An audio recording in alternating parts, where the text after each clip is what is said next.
Okay, so I gave this vlog a shot about a month ago, and it went completely off the rails, so I'm gonna give it another shot and see how it goes. A YouTuber by the name of Kato, K-A-T-O, I hope I'm pronouncing that right, he made a video a while back, talking about, well, really comparing his channel to my channel, considering we both kind of started around a similar time period, but my channel has taken off quicker than his has, and so he was kind of making an interesting thought piece about why that was, and how, you know, the growth of my channel versus the growth of his channel. But it gave me this interesting idea that I've been thinking about for a while, but haven't really known how to express it, and that is the idea that over the course of time, the numbers, like the statistics behind the channel, they lie. At least in as far as like my channel goes.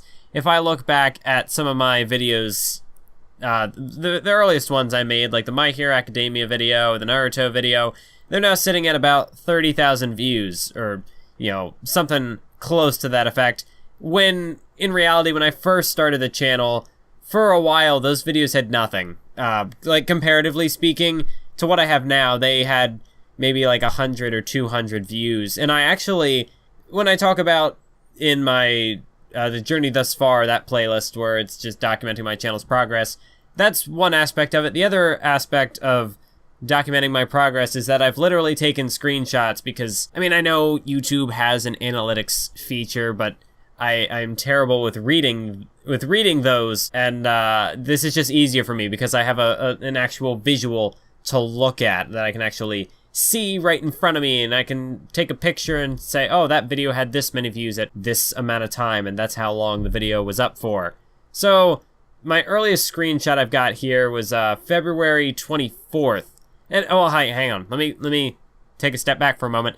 In that video, he talked about how I had he mentioned my other channel and how I already had a bit of a pre-established fan base. And while you would think that would carry over, give me a good starting base for my anime channel, that wasn't necessarily the case. I'm not going to say it was entirely false, but considering I had about 8,000 or 9,000 subscribers on that channel around the time that I started this one back in February, that didn't really happen. In this first screenshot I have from February 24th, I only had 76 subscribers, and this was after I had promoted the separate channel. Now, granted, I had promoted it in a video. It was one of my State of the Channel videos, which is just a general update. Doesn't get as many views as, say, my Universe Mode videos would. So I suppose it wasn't being advertised to the broadest audience.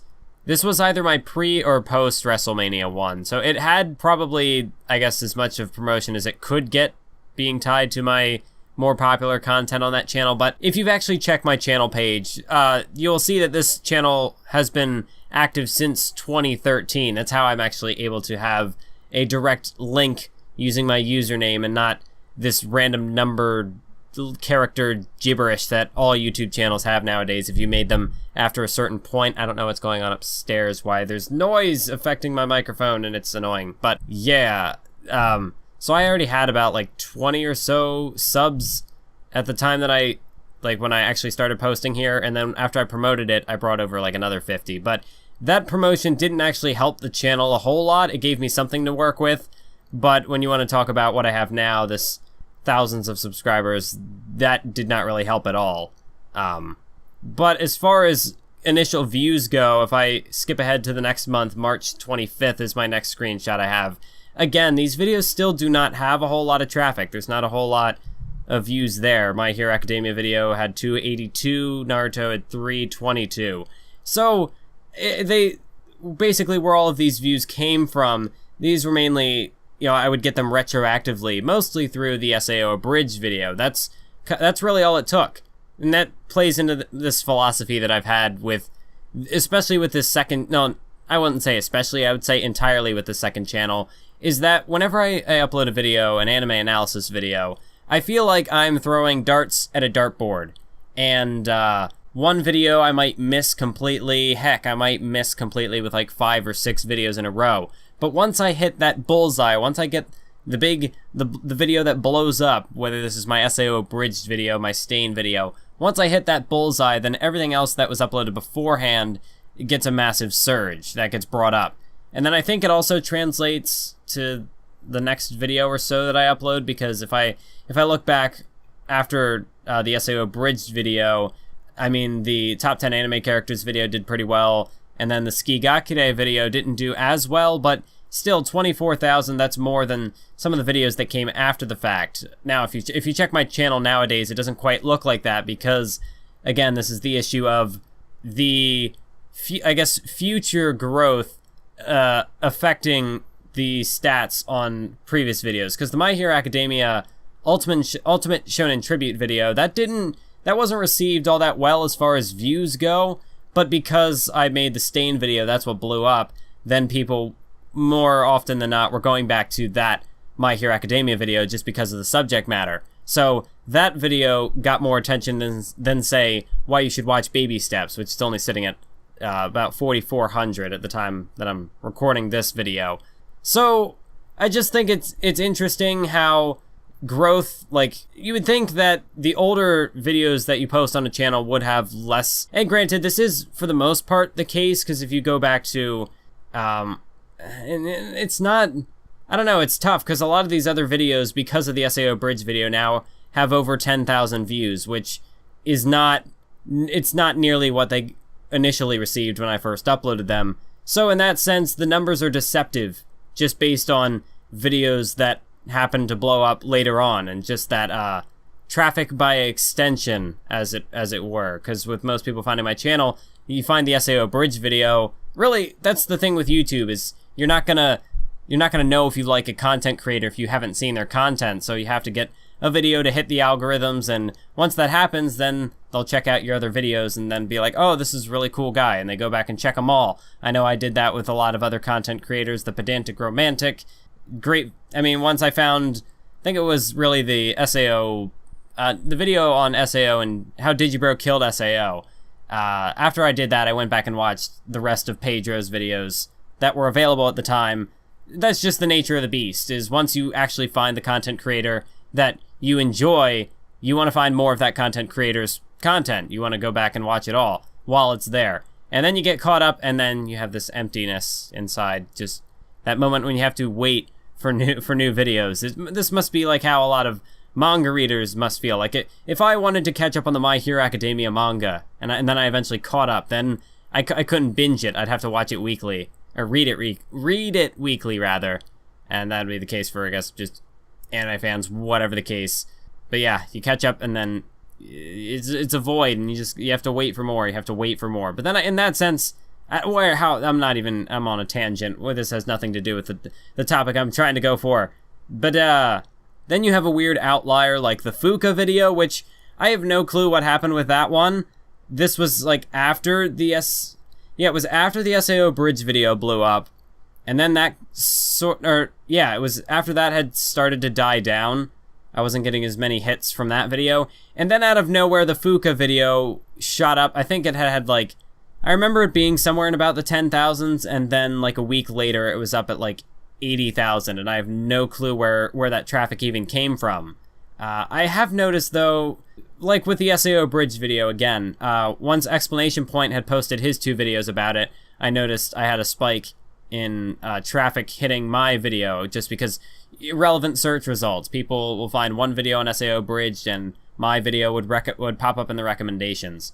But I just think that it's interesting, and I have another instance of this with the Stain video more recently, where that video, now up to like 175,000, but because of that, the other content that had been posted between the SAO Abridged video and the Stain video, those hadn't been received quite as well.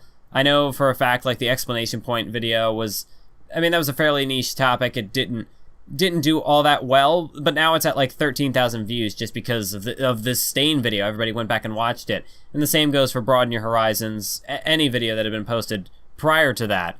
But then it also does come down to what is the more and less relevant topics, because I have less traffic hitting the videos like my work is flawed or let's talk about me. But when people find my Stain video, they'll go back and watch my other My Hero Academia stuff. When people found my Boruto video, either of them, they'd go back and watch like my Naruto video. And that's mainly why those videos have as much traffic as they do, is just because they're relevant to whatever people are finding me from. Which I do think it's interesting in how deceptive that can be, because it looks like if you just found my channel today and you look back to my old content, you think, oh, well, he had that My Hero Academia video do kind of well, and then the Naruto video also did decently well, and you would think, well, okay, he had a pretty quick start right off the bat. Which I think people who find me now do kind of get that impression, is that I kind of came right out of the gate and seemed to sort of attract an audience without a whole lot of trouble. But for the first 2 months or so, I mean, because I started uploading videos in like mid-February, and it wasn't until late April that I posted that SAO Abridged video, and that's what put me on the map. Because prior to that, if I look at my screenshot from April 25th, this is immediately after, just 2 days after the SAO Abridged video went up, I was sitting at like 2,300 subscribers at the time of that video going up, and you can already see the effects are starting to pop up. I mean, that video has 50,000 views in the first 2 days. Before that, the Be Like Digibro video was my first real, like, hit, but even then, that put me from, like, my, like, 100 subscribers or whatever, that put me up to around, like, maybe, like, 500, just throwing out ballpark numbers. It got me a couple hundred subscribers for the 1,000 or so views that it got, but then it was the SAO Bridge video, which just went viral, that brought in, like, 10,000 subscribers almost, like, over the course of a week or two. Because at this point, and I'm really glad that I did this, before I was taking monthly screenshots, but just in 4 days, I took another one because of how it, like, doubled in size. My channel had gotten, like, another 1,000 subscribers or whatnot, and then, like, another week later, May 7th, I'm up to 6,200 subscribers. I also had the top 10 anime characters video come out after the fact, and again, the SAO Bridge video has gone up like another 60,000. And it's just, I guess the whole theme with what I was trying to talk about with this video is that the numbers are deceptive. I've repeated that so many times. I gotta get better at talking, I gotta get better at unscripted stuff, but I don't know. I don't know how to, I think I've said everything I wanted to say. God damn it. But in that aspect, it's interesting if you want to try to look back at a content creator and kind of see where they first, like, broke through, where they initially started. It's not as easy as I might have once thought it was. It's not like a situation with my wrestling channel where you can very clearly follow over the course of my years of uploading that channel. You can clearly see my videos starting to get more views over time, because back in my early 2013 uploads, those videos average about a couple hundred or whatever. And this is more prevalent with that channel because there's over 1,000 videos on that channel, so it's much more difficult to parse through everything to find specific content. Whereas with this channel, I only have about around 30 videos at the moment. So if you want to go back and watch all of my content, it's really easy to do so. It'll take you a couple of hours max, because the videos are shorter than on my wrestling channel. There's less to go through. It's a really quick, other than, like, Let's Talk About Me and now the Nen Showcast, which are both over like an hour and a half long, but other than those two videos, you could go back and finish everything up in less than like half a day. It wouldn't take much time at all, and even then I think I'm being generous as far as like overshooting the minute mark on that. But I don't know, where was I going? But yeah, don't always trust the numbers, I guess, because they're not always right. They might give you one impression when that's actually not the case. Yeah.